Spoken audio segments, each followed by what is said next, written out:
Logos ministry या चॅनलमध्ये आपणा सर्वांचे हार्दिक स्वागत आहे। प्रभू येशू ख्रिस्त जो संपूर्ण जगाचा उद्धार करता त्याच्या ती पवित्र आणि सामर्थ्यवान नावाने मी ॲलन लोबो आपणा सर्वांना शुभेच्छा देत आहे। हे चॅनल सबस्क्राइब करणाऱ्या सर्वांचे मी हृदयपूर्वक आभारी आहे। आजचा हा संदेश जर तुम्ही पहिल्यांदा पाहत असाल व जर तो तुम्हाला आवडला तर कृपया तुम्ही तो लाईक करावा, इतरांबरोबर शेअर करावा व संदेशाचे नोटिफिकेशन व नवीन येणारे संदेश हे तुम्हाला काय मिळण्यासाठी बेल रिंग प्रेस करावी। Thank you and God bless you.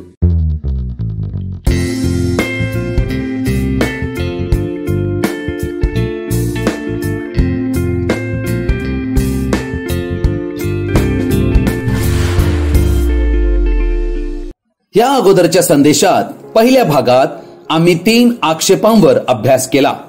आज 4, 5 आणि 6 या आक्षेपांवर आम्ही अभ्यास करणार आहोत। ज्यांनी या विषयावरील आपले पहिले 3 संदेश ऐकले नसतील त्यांना माझी विनंती आहे की त्यांनी प्रथम आपले पहिले 3 संदेश ऐकून मगच हा संदेशही पाहावा, म्हणजे त्यांना हा विषय अधिक स्पष्ट समजू शकेल। पौलाने इफिसच्या मंडळीसाठी लिहिले, परंतु पौलाने लिहिलेली पत्रे कधीही कोणा एका मंडळीसाठी लिहिलेली नव्हती, तर प्रत्येक जागतिक ख्रिस्ती लोकांसाठी ती लिहिण्यात आलेली आहेत। जगातील प्रत्येक ख्रिस्ती मंडळीसाठी वेगवेगळे नियम दिले गेलेले नाहीत, तर एक नियम सर्वांसाठी देण्यात आलेला आहे। बायबलमध्ये आम्ही पाहतो की विविध स्त्रियांना देवाने उपयोगात आणलेले आहे। ही गोष्ट खरी आहे की या स्त्रिया ज्या होत्या या देवाच्या निवडलेल्या होत्या व त्यांची निवड देवाने खास कार्यासाठी केली होती। त्या विश्वासयुक्तपणे उभ्या राहिल्या। चौथा आक्षेप हा घेण्यात येतो की जुन्या करारामध्ये काही स्त्रिया मला आढळतात। उदाहरणार्थ एस्तेर ही राणी होती आणि देवाने खास उद्देशासाठी तिला निवडले होते। यहुदी लोकांचा बचाव व्हावा म्हणून तिला निवडले होते। यहुदी लोकांना शास्त्र वचने शिकवावीत म्हणून नाही। आजही देव त्याच्या मंडळीत विशेष कार्यांसाठी स्त्रियांना उपयोगात आणतो, परंतु मंडळीत प्रचार करण्याच्या कामी त्यांना कधीही काम देतच नाहीये, हे एकदम स्पष्ट आहे। दुसरी स्त्री आम्ही पाहतो मिरियाम, ही मोशेची मोठी बहीण होती, परंतु देवाने मोशेलाच इस्रायलाचा पुढारी नेमले होते। एकेकाळी अशी घटना घडली की मोशेने एका कुशीन स्त्री बरोबर विवाह केल्या कारणाने ती रंगाने काळी होती आणि त्यावरून मिरियाम आपला भाऊ मोशे याच्या विरुद्ध कुरकुर करू लागली। तेव्हा देव तिच्यावर रागे भरला होता व मिरियामीच्या शरीरावर कोड उठले होते, अर्थात कुष्ठ। तिचा रंग बदलून ती पांढरी फटफटीत झाली होती, हे दाखविण्यासाठी की मोशे जो देवाने नेमलेला पुढारी त्याच्या विरुद्ध तो बोलायला नको होते। गणनाचं पुस्तक 12 अध्याय याच्या 2ऱ्या वचनात आम्ही पाहतो, ते म्हणाले, परमेश्वर केवळ मोशेशीच बोलला काय, आमच्याशी पण नाही का बोलला? परमेश्वराने ते ऐकले। अर्थात मिरियामीने एके वेळेला कधीतरी भविष्यवाणी केली होती आणि त्यावरून ती आपल्या स्वतःला मोशेच्या समान समजत होती। हा तिचा गैरसमज होता। हेच वचन संत पौल 1 करिंथ याच्या 14व्या अध्यायात 36व्या वचनात म्हणतोय की देवाचे वचन तुमच्यापासून निघाले काय? काय तुम्ही दैवी वचनाचे स्रोत आहात काय? मिरियामीला असेच वाटले। अहरोनाला शिक्षा दिली नाही, फक्त मिरियामीला या ठिकाणी शिक्षा देण्यात आलेली आहे। मिरियामीला ज्या वेळेला कोड उठलेला आहे त्यावेळेला 11वं वचन, अहरोन मोशेकडे येऊन म्हणाला, माझा प्रभू, आम्ही मूर्खपणाने वागून पातक केले, याचा दोष आमच्यावर ठेवू नको। अर्थात या ठिकाणी अहरोन नम्र झालेला आहे, पण मिरियाम नम्र होत नाही। मिरियाम येथे क्षमाही मागत नाही। तेव्हा 14व्या वचनात देवाने आपल्या स्वतःच्या भावना प्रकट केलेल्या आहेत। काय आहेत ते ऐका। पण परमेश्वर मोशेला म्हणाला, तिचा बाप तिच्या तोंडावर केवळ थुंकला असता तरी तिला 7 दिवस लाज वाटली नसती काय? म्हणून 7 दिवस तिला छावणी बाहेर कोंडून ठेव, नंतर तिला आत आणावी। या ठिकाणी आम्ही पाहत आहोत, अहरोन नम्र होऊन मोशेकडे क्षमेची याचना करीत आहे आणि मिरियामीसाठी प्रार्थना करीत आहे, पण मिरियाम येथे त्यावर काहीही प्रतिक्रिया देत नाही, ना क्षमा मागत आहे। आणि देव मनुष्यांचे हृदय जाणतो। प्रियजनो, त्यानंतर आम्ही दबोरा नावाची एक स्त्री पाहतो, परंतु कुठेही बायबलमध्ये जुन्या आणि नवीन करारात देवाने स्त्रीला कधीही आध्यात्मिक पुढारी म्हणून आपल्या लोकांवर नेमलेले नाही. अनेक लोकांना असे वाटते की दबोरा ही आध्यात्मिक पुढारी होती तिच्या दिवसामध्ये, परंतु ते तसे नव्हते. कारण शास्त्रे याचा 4 अध्याय 4 वचनाप्रमाणे ती न्यायाधीश होती, एक राजकारणीय स्त्री होती. ती आध्यात्मिक पुढारीपण करणारी नव्हती.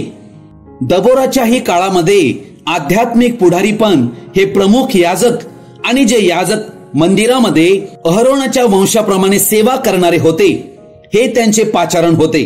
अहरोनाचे पुत्रच फक्त त्यासाठी नेमण्यात आले होते. अहरोनाच्या कोणत्याही कन्येला देवाच्या मंदिरामध्ये पुढारीपण नव्हते. ही देवाची व्यवस्था होती जुन्या करारामध्ये. दबोराला देवाने कधी निवडून नेमले होते?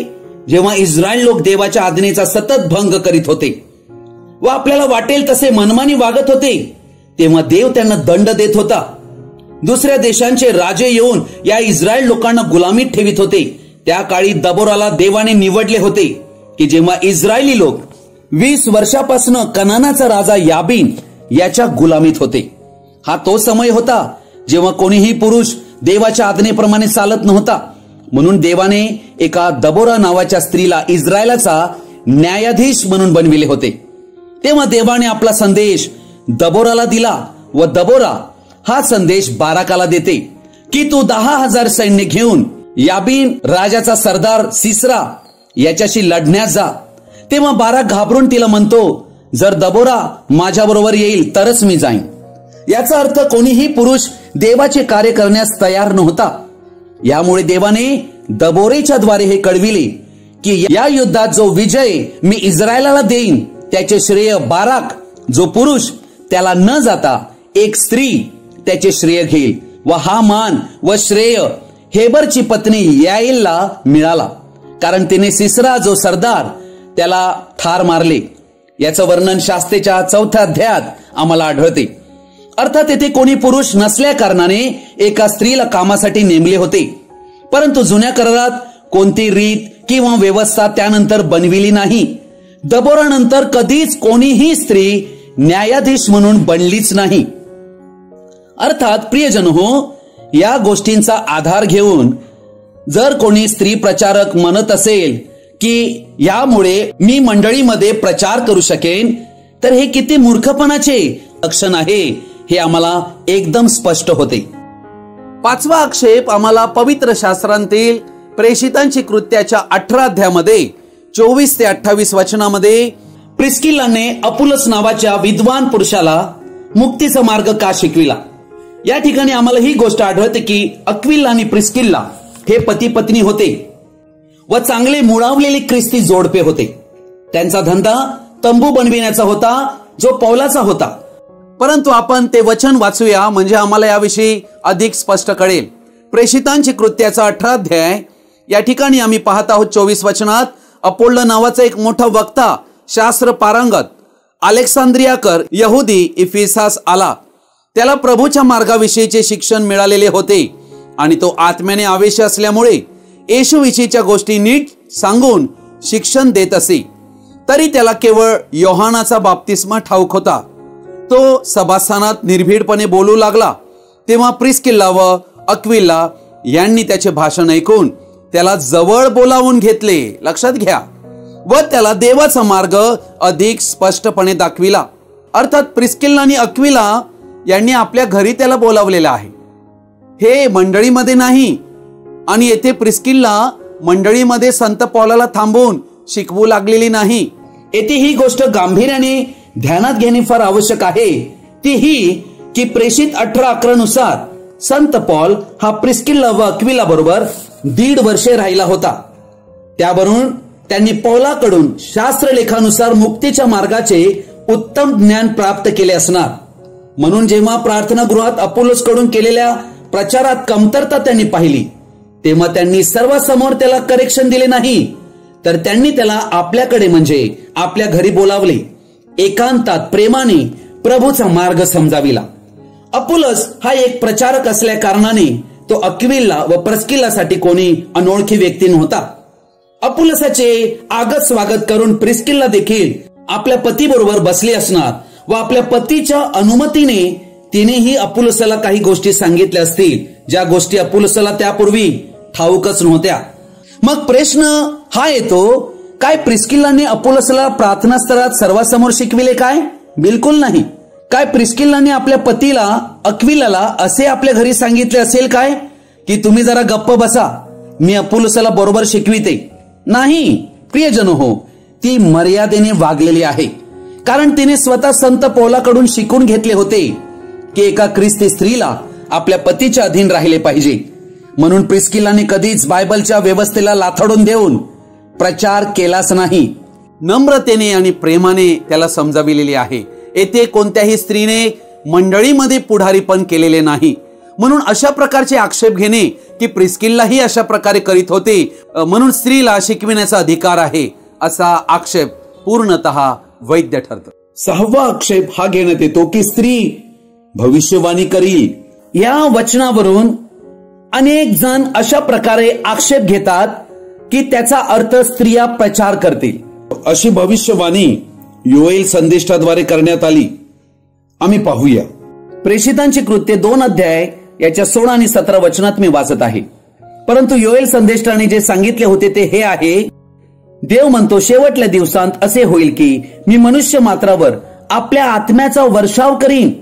तेव्हा तुमचे पुत्र व तुमच्या कन्या संदेश देतील, तुमच्या तरुणांस दृष्टांत होतील व तुमच्या वृद्धांस स्वप्ने पडतील. प्रियजन हो, योएल संदेष्टाने दिलेली ही भविष्यवाणी योएलच्या 2ऱ्या अध्यायातल्या 28व्या वचनात याविषयी दिलेली भविष्यवाणी पेंटिकॉस्टच्या दिवशी पूर्ण झाली. व त्या दिवशी संत पेत्र पवित्र आत्म्याने परिपूर्ण होऊन ही गोष्ट स्पष्ट करीत आहे की योएल संदेष्टाने जे सांगितले होते ते हे आहे. पेंटिकॉस्टच्या दिवशी ही गोष्ट पूर्ण झाली. अर्थात पवित्र आत्मा सर्वांवर, स्त्री असो, पुरुष असो, तरुण असो, तरुणी असो, वृद्ध असो, म्हातारे असो, सर्वांवर ओतण्यात येईल. ही गोष्ट एकदम खरी आहे. परंतु पेत्र या शब्दाचा अर्थ सांगताना हेच दाखवितो की ते सर्व लोक म्हणजे स्त्री पुरुष हे समजतील की येशू हाच ख्रिस्त आहे. हे त्याचं खरं प्रकटीकरण आहे. ही भविष्यवाणी अजूनही पुढे आहे. ही भविष्यवाणी येशू ख्रिस्ताच्या 3ऱ्या येण्याच्या वेळेला, जेव्हा तो इस्रायल लोकांना प्रकट होईल आणि आपला मसीहा म्हणून इस्रायल लोक त्याला ओळखतील, त्यावेळेला इस्रायली लोक पश्चाताप करतील, आक्रंदन करतील आणि त्यावेळेला देव आपल्या पवित्र आत्म्याने इस्रायली लोकांना भरेल.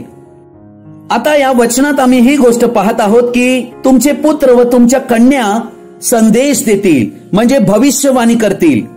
या भविष्यवाणीचा अर्थ काय? परमेश्वर कोणा निवडलेल्या व्यक्तींच्या द्वारे, ते स्त्री असो व पुरुष असो, त्यांच्याद्वारे आपला संदेश आपल्या लोकांपर्यंत पोहोचवितो. अर्थात हा संदेश पुढे काय होईल याविषयीही असू शकतो, अथवा ती देवाची चेतावणीही असू शकते कोणा व्यक्तींसाठी, किंवा देव आपल्या स्वतःची इच्छा त्या संदेशाद्वारे प्रकट करीतो, किंवा देवाचे एखादे मार्गदर्शन किंवा मंडळीसाठी, एखाद्या व्यक्तीसाठी सुधारणूक ही असू शकते. या सर्व गोष्टी भविष्यवाणी म्हणून म्हटलेल्या आहेत. करंथीकरास पहिले पत्र 14 अध्याय 3 वचन म्हणते, संदेष्टा म्हणजे हा संदेश देणारा, हा माणसांना उद्देशून उन्नती, उत्तेजन व सांत्वन या बाबत बोलतो.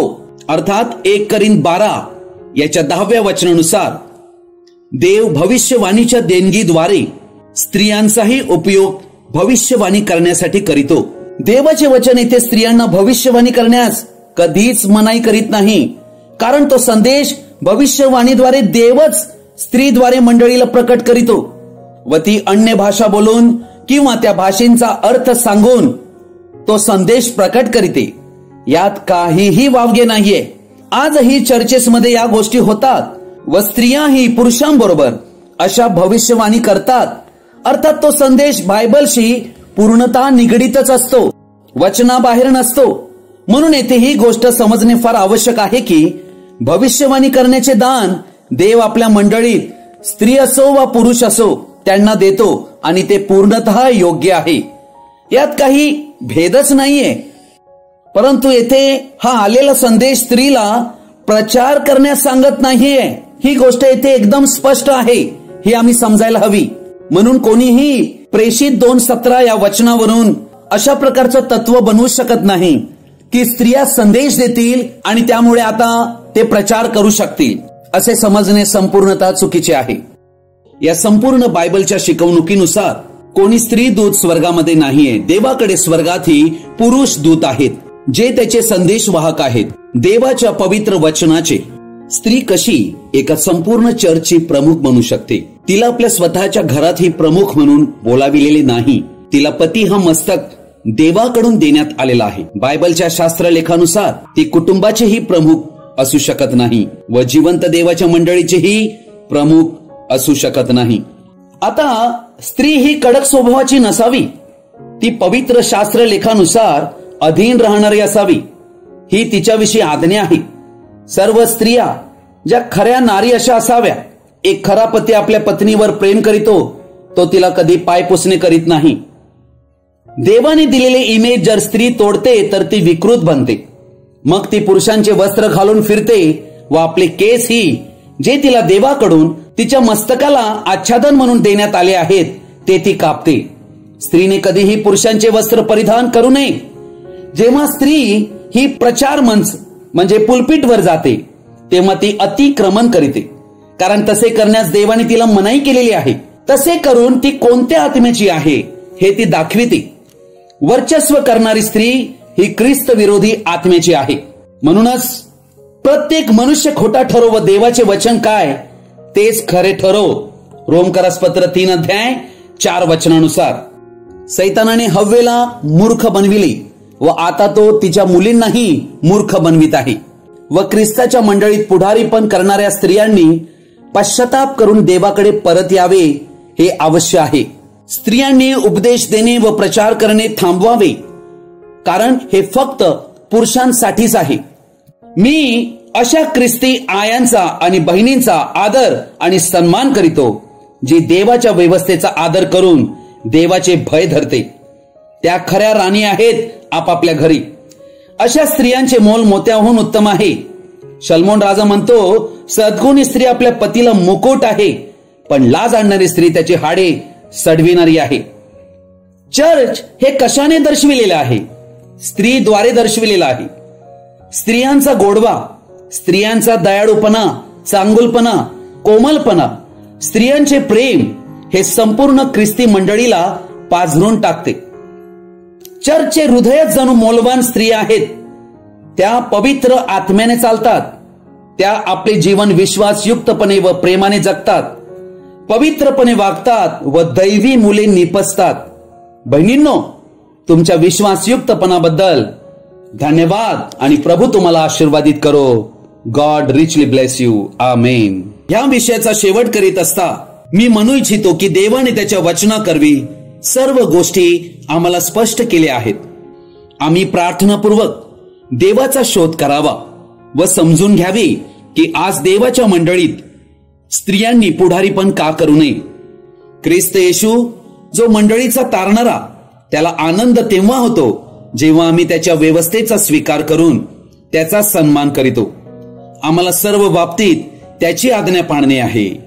प्रभू येशू ख्रिस्ताची कृपा, प्रेम, दया, आनंद आणि शांती आपणा सर्वांबरोबर तो येईपर्यंत कायम राहो. आमेन. आजचा हा संदेश आपण सर्वजणांनी ध्यानपूर्वक आणि शेवटपर्यंत पाहिल्याबद्दल आपणा सर्वांचा मी हृदयपूर्वक आभारी आहे. हा संदेश ऐकल्यानंतर नक्की तुम्हाला काय कळले कृपया तुम्ही कमेंट बॉक्समध्ये लिहू शकता, आम्हाला कळवू शकता किंवा माझ्याशी व्यक्तिगत संपर्क साधू शकता. Thank you and God bless you.